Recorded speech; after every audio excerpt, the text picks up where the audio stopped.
Donc, je vais maintenant vous montrer comment changer la trachéostomie de votre enfant. Avant toute chose, donc, se laver les mains ou utiliser du désinfectant. Par la suite, il est toujours super important d'avoir tout à portée de main. OK? Donc, tout doit être préparé à l'avance. Vous devriez avoir votre machine à succion. Vous devriez avoir votre téléphone qui devrait être prêt, soit un téléphone cellulaire ou un téléphone à portée de main. Vous devriez être 2 personnes pour changer la trachéo. Pour les besoins de cette vidéo, je suis toute seule pour la changer, mais je vais vous indiquer comment vous entraider entre vous. Et puis, on devrait avoir le matériel qui est prêt pour changer la trachéo. Donc, à part la succion, le cathéter de succion, moi, je pense qu'il est important d'avoir une petite compresse que vous préparez à l'avance, qui est ici puis qui est maintenue. Vous devriez avoir une nouvelle trachéo et vérifier que c'est bien la bonne trachéo de la bonne taille, de la même taille que celle que vous allez changer. Vous devriez toujours avoir une trachéostomie en extra, qui est un tube d'une taille plus petite, dans le cas où vous auriez un problème et puis que la trachéo de la même taille n'arrive pas à rentrer, bien au moins vous avez un backup. Donc vous avez une trachéo qui est plus petite, qui aura plus de facilité à rentrer.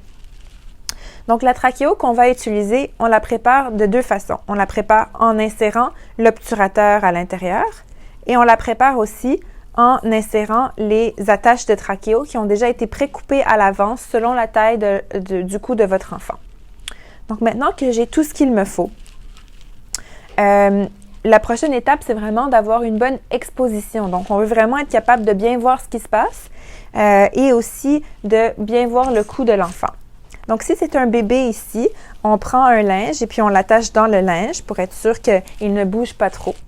Par la suite, il faut utiliser un rouleau. Donc on prend un autre linge qu'on puisse rouler comme ça. Et le but de ce rouleau-là, c'est d'aller en dessous des épaules. Donc, on soulève le bébé, on met le rouleau en dessous des épaules et puis cela va nous donner une bonne extension vraiment du cou.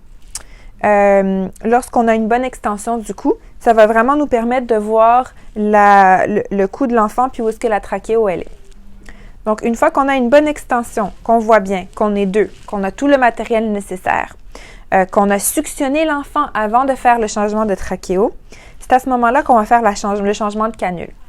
Idéalement, une personne est responsable d'enlever la trachéostomie et de soulever par la suite le menton de l'enfant pour que l'autre personne puisse insérer la nouvelle trachéo.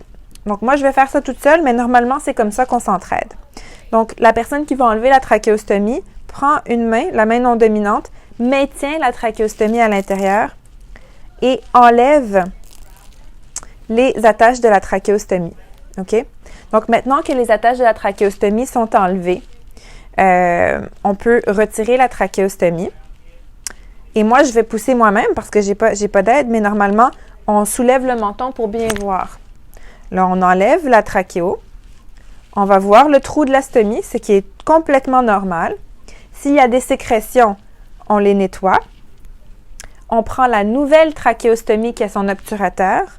On insère la nouvelle trachéo et on enlève tout de suite l'obturateur parce que l'obturateur bloque le trou de la trachéostomie. Donc, on enlève l'obturateur et par la suite, on fixe les attaches de trachéostomie. Et la nouvelle trachéo est in et on a fini.